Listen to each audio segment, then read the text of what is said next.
Alright. Welcome back to Nick Lenz Comic Corner, Classic Less Known Classic. This episode number 2613 and Doubleshot 2507.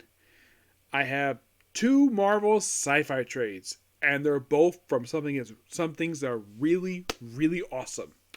First up, from the year of 2007, we have Annihilation Conquest, Book 1. Yep, Book 1.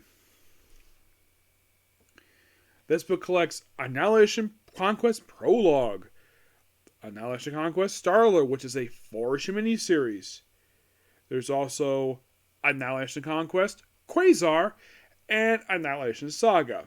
The prologue is done by Dan Nev and Landing, art by Mike Perkins. The Star-Lord miniseries done by the now late Keith Giffen. And this also was actually one of his last books he ever did for Marvel. With Timothy Green in the artwork. Quasar is written by Christos Gage and artwork by Mike Lilly. Now, Annihilation Saga, this book is mostly put a recap of the previous saga, The Annihilation, which is an amazing story. And if anybody didn't like Civil War 1, if they read Civil War 1 and they didn't like it, read the other big crossover that came out that very same year, Annihilation. It's a lot better, and it's a great story.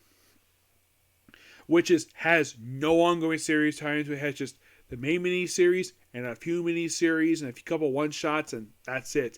And it's all collected in 4 books. This is collected in just 2. Now, the prologue is most focused on Quasar and Moondragon. Their story continues also after this in Annihilation Quasar. Yep, so in this particular one-shot, this is like right after the events of Annihilation Conquest. People are recovering from the events of Annihilation. And this whole one-shot is focused on Quasar teaming with her girlfriend. Yes, girlfriend, Moondragon. And by the way, I think of her in this book about her father. Those of you who forgot, basically, ask the question, who is the father of Moondragon? Why, is Drax the Destroyer, of course. Yep. So it's like dealing with a lot of other stuff. There's basically deal with the relationship of course, Quasar and Moondragon. This, of course, is... Now, Quasar is not the original Quasar. Oh, no. He's dead. Yeah, the original Quasar is dead at this point in time. He came back a little bit later after this. Somehow. I think he came back at some point. I don't remember when it was. This actually is Seinfeld as Quasar. Those of you probably asked, Nick, who is Seinfeld? Seinfeld is the daughter of the original Captain Marvel, Marvel, and the sister of Genville, the third Captain Marvel. Yep.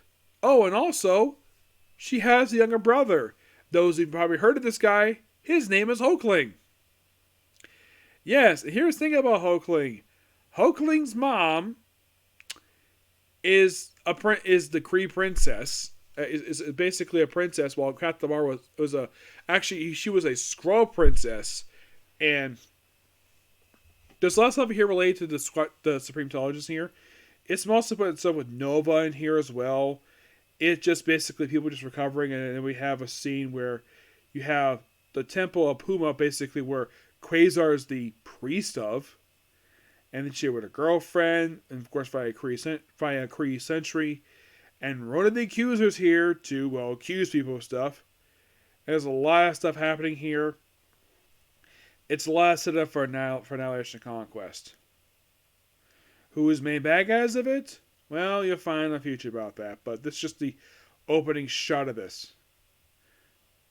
Yes. Okay, so the main villains of the story is the Phalanx. Now, the Phalanx are a distant relative species of the same species that the Techno version of Warlock comes from. Yep. And who their boss is, they don't reveal this they have it here. Nope, they reveal it later. Next comes the Star-Lord miniseries. Yes. The best way to describe this miniseries is that it's Star-Lord meeting various characters, some of whom he would later work with as members of the Guardians of the Galaxy. So basically, you can think of this book as a pre-Guardians of the Galaxy book. You can think of this as Guardians of the Galaxy, like the prequel book to this one. So we have Star-Lord in his classic garb. Yes, he's not wearing this outfit anymore. He wears a different outfit now. He's basically, we must pick up a team to deal with stuff. So he walks to the Kree. They examine him, and of course, forms his team. He takes some prisoners. It's like he's forming his own version of the Suicide Squad. Yes, they find someone related to Mantis, who basically passes by. Looks like he also runs into Deathcry. Yes, Deathcry is here, and then runs into Mantis herself, the Celestial Madonna. Yep, meets her for the very first time, and then he meets up with the current Captain Universe. And he was arrested for, okay, the charge is aiding and abetting an enemy. Basically, he was protecting civilians from being massacred by Kree troops, because they apparently were sympathizers to the Annihilation Wave. Somehow. And then we have one of the most important moments in Guardians history. Star-Lord meeting Rocket Raccoon. This one issue is where they first meet. Yep. Now, my guess is the reason why that Rocket is here in this very mini-series, because Keith Giffen created this guy with Bill Mantlo. Star-Lord, of course, himself was created by Steve Eichelhart. So why not? And, of course, they chat, and, of course, we work together. And then we meet... And then we have meet Groot. Yes, Groot. He meets Groot for the first time. And that's some degree draws him. Now, this is how Rocket uses the book. Basically, it's like, oh yeah, it's Rocket. So he meets Rocket, Groot, and Mantis. 3 people who help form the Guardians of the Galaxy with him. Now, here's the thing. They're not called to it, despite the fact this is basically Star-Lord forming his own Suicide Squad. But they're not called Suicide Squad. For a good reason. Because DC owns that trademark. They're just a team of people. And we have Star-Lord put on the very outfit he would wear in the Guardians of the Galaxy by Dynamic Analytic. So they agree to work together, and Groot gets his own costume, Ever gets his own costumes. Oh yeah, and then we also have him joining it with Bug. Yes, that's his name, Bug. Bug is well, I think that's Bug. Yes. He is from the species. He's basically from the Micronauts book. He's actually one of the few characters who debuted in that book that Marvel managed to retain when Marvel lost the license to the Micronauts. Yes, and according to rumor, I heard about this character. He came back. Last time he was teaming up with the Guardians was actually in the Avengers Assemble book with Bendis wrote before Achilles Hunter wrote the book, where. The plan was featured in Bendis for Guardians, and then he was dropped from the book. If you get a chance to see Bendis, I'll probably ask them. And if you look at anything related to Rocket, they always use this cover from Star-Lord 2 with him pointing a gun. So you have Star-Lord having his team dealing with this mission. Oh yeah, and also Star-Lord, you recognize his helmet? You're thinking, wait, the helmet looks different from the current outfit. Yeah. Artists who draw Star-Lord like changing his outfit. It's a minor joke in comics, basically, in the last decade, where he keeps changing his outfit. The helmet itself, like, the mask remained the same for years. As a matter of fact, it's still the same. It's basically what they did when Bendis took over. You know, that top portion of his mask, the helmet? Yeah, he stopped wearing it for some reason, and now he's kind of wearing a hat now, a regular hat. There's other alien people. It's a really fun heist book that just basically deals like a Suicide Squad, but it's a really fun book. Really enjoyable. I love it. Yep. I'm surprised that Marvel didn't include this part of numbering for Guardians of the Galaxy, because you read this book, it feels like a Guardians book. Because it's people who Peter Quill worked with as members of the Guardians. And it's just a really fun book. With the exception of Captain Universe, he pretty much worked with everybody. Like, most of his team, he basically stays together with. And then we move to the Quasar miniseries. The Quasar one kind of picks up where the one shot left off, which is kind of weird. They put this miniseries just after the one shot in the trade here for some reason. I'm not sure why. Excuse me. So basically, Cyville finds out that her brother is dead. Yeah, he got killed in Thunderbolts 100, though he came back. So yeah, basically because she's Quasar, and she deals with a guy who looks like an Iron Man. Basically, she takes on the main thing of this miniseries. This is not related to the main event, but it's part of the event. She fights a super Daptoid who looks like a version of Iron Man. Yeah, it's Super Daptoid. Yeah, he's here, and of course she fights in the whole book. And then, of course, this book all sets up something that gets followed up in Guardians of the Galaxy. About halfway through this book, Moondragon turns to an actual dragon because it's related to stuff from the Defenders book that I believe Kid Kevin wrote back in the 80s. That's actually what Jane Martinez was. Yeah. Most what's to follow up with that. Which is nice, the fact that Christmas Cage followed up with that. Yes. Really, really cool miniseries. Also, this is awesome. The Brood versus Quasar. That is awesome. It is. And eventually she turns into a dragon. And she stays a dragon the whole rest of this miniseries. And here's something interesting, though. She has not turned back into a human until Guardians of the Galaxy number 12. Well, of the dynamic, basically volume number 12. That's when she turns back. And then, of course, by the end of the miniseries, she beats, Super Daptoid by issue 4. And that's pretty much the miniseries.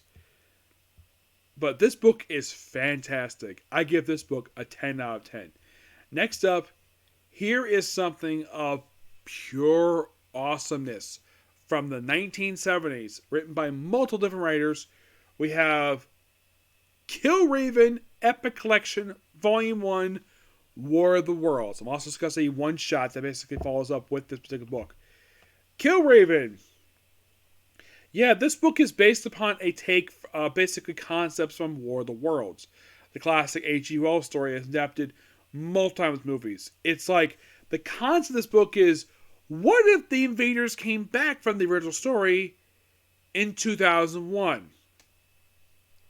And they conquered Earth. Now, this book itself collects Amazing Adventures, issues 18 to 39, Mar 1045, and it also collects Marvel Graphic Novel number 7. Now, you look at it and if anybody's ever seen Essential Killraven Volume 1, it's literally the same exact number of issues, except they dropped one book from this thing. Yeah, the only thing they decided not to collect in this book is the Killraven one-shot from the actual year 2001. Now, this is set in alternate 2018. Yet the whole book itself is started from about mid-2018, and the book wraps up by late 2019. So yeah, a book that came over a course of 2 years, took place period about a year and a half. Yep. So, your writers are mostly put these following people. Don McGregor writes a good chunk of this series, along with Roy Thomas, Jerry Conway, Marv Waldman, and Bill Mantlo. The artwork is done by P. Craig Russell and Herb Tramp, with the late Neil Adams, Howard Chaykin, Rich Buckler, the late Gene Colan, the now late Keith Giffen, and Sal Buscema. Your cover art, the cover art you saw on the cover I just showed you, that is the front cover, that's Jim Starlin. The back cover of this book is P.K. Russell. Killraven, those of you who saw the cover, that was actually his second outfit. This outfit right here, that was actually his very first outfit. Yep. And this book, now, the issues themselves, Amazing Adventures issues, came out for the period of May of 1973 and concludes in November of 1976. So, roughly a little over 3 years. I think because the book itself was coming out what seemed like once every couple months. I think it was a bi-monthly book. Yeah, it appears as though, and this is kind of weird, Marvel Team 45, which I'm discussing here, it's just a team between Spider-Man and Killraven. And that came out the same month as issue 36. And then the story had a follow-up with Marvel Graphic number 7. Now, this book takes place in the alternate year of 2020. Not the real life 2020, not the bullcrap year people hate. And that book came out in 1983. Now, the story for that book was not actually complete. So, people had to wait 18 years for the conclusions of that story. So, mostly put, basically, now the book is called Amazing Avengers featuring War of the Worlds. But it's a Killraven book. He's the star of the book. Now, here's an interesting fun fact about Killraven. Did you know that his book takes place in the same timeline as the original Guardians of the Galaxy? You know, the one that debuted in 1969 was created by Doom Patrol co-creator Arnold Drake? Yes, same timeline, but they don't interact with each other. Well, let me explain. The Guardians book takes place about 1,000 years after this book. Yes, they take place around the year 3000. This book is the early 21st century. Give or take. And basically you have him just wander around the country fighting aliens. He's also a gladiator. He's leader of a group known as the Freemen. Throughout the book, basically. The book is also notorious for having issue number 21 had the first interracial kiss in comics. Yep, this book did do that. Yeah, and by issue 39, you have to read the whole entire 22-part serial. It is a great, epic storyline that I don't want to spoil too much of it. Just check the book out. But Marvel Graphic number 7 picks up just a few months after the series concludes, where it's like Killraven meets up with his brother. By the way, Killraven's real name is Jonathan Raven. That's his real name. He's mostly called Killraven the whole book, and sometimes the artist has it where he's basically a redhead. This subject, sometimes the artist colors his hair orange. Not sure why that is. But I just recommend you check the book out. I'm also going to briefly talk about the Killraven one-shot.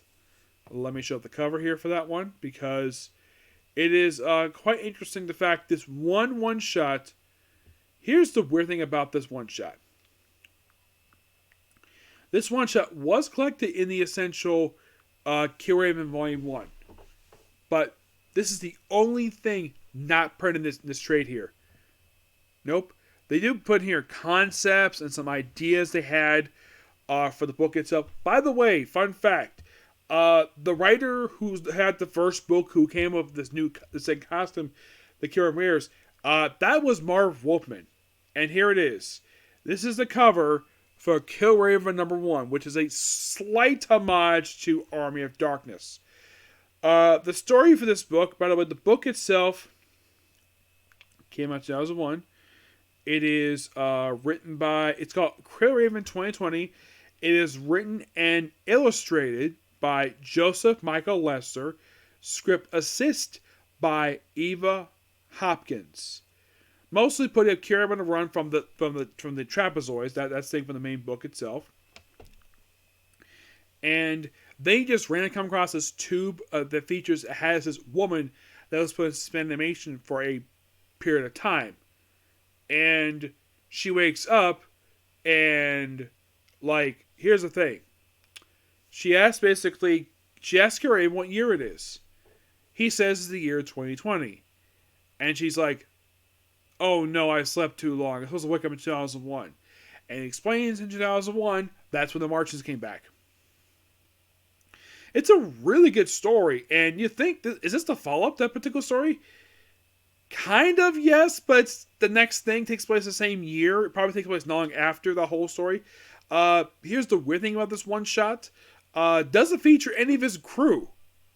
I mean, they pop up at the end of the story, like maybe Old Skull. He's one of the characters from the book. But he just shows up here completely randomly at the end. And the book has, like, where it's like, so, like, she doesn't like this particular year, so she requests the Killraven, which, of course, she asks his real name, which is Jonathan. She kisses him and asks him to put her back in the tube where he found her. He does. He writes Killraven was here. He runs off. And that's the one shot. No, seriously, that's pretty much it. And you're probably thinking, wait, that's really it for Killraven? Yeah, there was no Killraven in the book that came after it, except that was alternate continuity.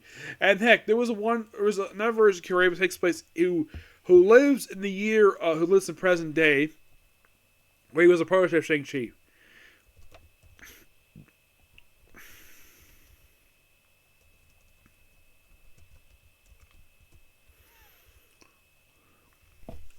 Yeah, that's simply put basically what he is. He's just a protege. So, yeah, Killraven himself last appeared in this beautifully drawn Killraven, this graphic novel that came out in 1983. It's written by Don McGregor and P.K. Russell as the artwork. Now, what's Killraven's very next appearance? His next appearance is in Paradise X Heralds #1. Yep, that is pretty much basically where he next appears. And it's just a post-apocalyptic story. It's similar to Marvel's version of Kingdom Come. That's basically what it is.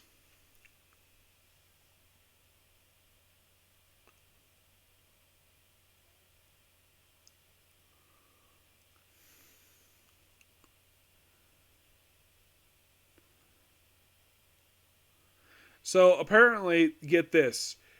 This something is kind of true. I read it a while ago about right here. Apparently, Jill Valentino had the idea, put him in the Guardians of the Galaxy book, and have him be in a relationship with Yellow Jacket. And apparently, he was going to be the son of Franklin Richards. And that was on an interview, about a decade ago. So, yeah, after this book wrapped up, he appeared in Universe X #1, the Paradise X Heralds miniseries, which is 3 issues, Paradise X, which was 10 issues, and then he appeared in Marvel Zombies 5 #2, popped up in Avengers. This was during when Bendis was on the book and Jeremy Jr. was in the artwork. Then he popped up in Wolverine and Black Cat Claws 2 for that whole miniseries. A couple issues of All New Invaders. He appeared in the Kenny X-Men Annual, the one that came out during Bendis' run. Yep. Yeah, for some reason, he brief appears in the book. He also appears on the Avengers 15, Infinity War, Sleepwalker #3, and Edge of the Book. And that's pretty much it. It's kind of weird, though, the fact that basically that nothing else has been... a lot of the stuff here I'm looking at here, these are all in trade, but not here. Yeah. Now, the Killraven one-shot, I do not understand why this was not included. Oh, by the way, the woman's name is Alice. That's the one who appears in this one-shot. Yep.